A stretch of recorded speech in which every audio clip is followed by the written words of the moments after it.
As a representative, you now find yourself in the position that you will be required to complete the regulatory exams Level 1 as set out by the FAIS Act.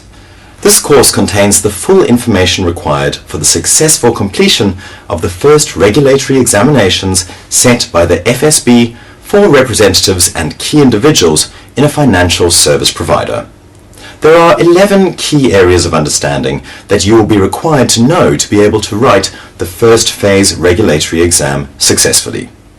These areas are an introduction to the FAIS Act and the purpose of the learning material, the fit and proper requirements of representatives in terms of the FAIS Act, debarment, clarifying services under supervision, the management responsibilities of the key individual, roles and responsibilities of representatives, the role of a representative in maintaining the FAIS license, obligations under the codes of conduct, understanding the compliance function, record-keeping obligations of the FSP and KI, the impact of FICA on FSPs. Welcome. Let us begin with the first section, an introduction to the FAIS Act and the purpose of this learning material. What is the purpose of this material? Simply, it is to assist you to successfully write the FAIS first level regulatory exams for key individuals in the product categories 1, 2, 2A and 3.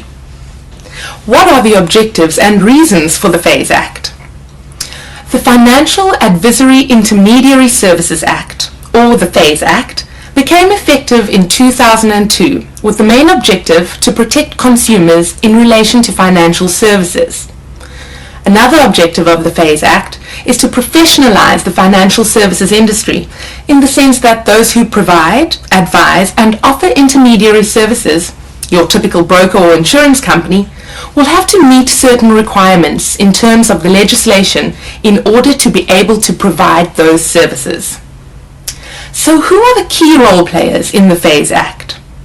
We have the following key role players in the FAIS Act. 1. First of all, we have the Financial Services Board, or the FSB, which is the regulatory home of the Act. The Registrar of the FAIS Act is also located within the FSB. 2. We then have Financial Service Providers, or FSPs, and they are typically financial institutions like banks, insurance brokerages, and entities that have been authorized or licensed by the FSB to provide a financial service in terms of the FAIS Act. 3. Thirdly, we have key individuals.